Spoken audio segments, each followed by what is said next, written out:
பன்னீர்செல்வம் அவர்களுடைய பத்திரிகையாளர் கூட்டத்தில் அவர் தெரிவித்திருக்கின்ற கருத்துக்கள் அது ரொம்ப பயங்கரமாக இருக்குது. அரசியலில் இப்படியெல்லாம் கூட ஒரு கும்பல் சேர்ந்து ஒரு ஆட்சியை, இது ஏதோ மன்னர்கள் காலத்தில் பேலஸ் கூப் மாதிரி ஒரு சூழ்நிலையானது இங்கே ஏற்பட்டிருக்கு. ஆகவே திரு பன்னீர்செல்வம் அவர்கள் ஜனநாயகத்திற்கு ஒரு பெரிய சேவை ஆற்றியிருக்கிறார் தமிழ்நாட்டு மக்களுக்குன்னே சொல்லணும்.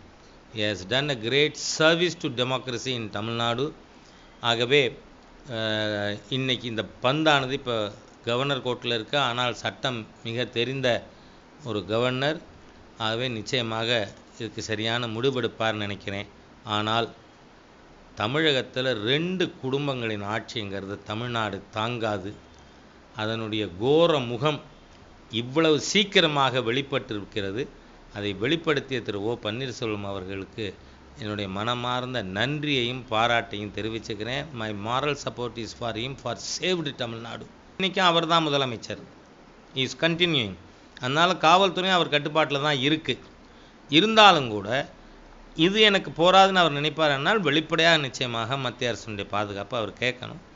இது பற்றி பாரதிய ஜனதா கட்சி என்ன செய்யணுமோ அது நாங்கள் செய்வோம்.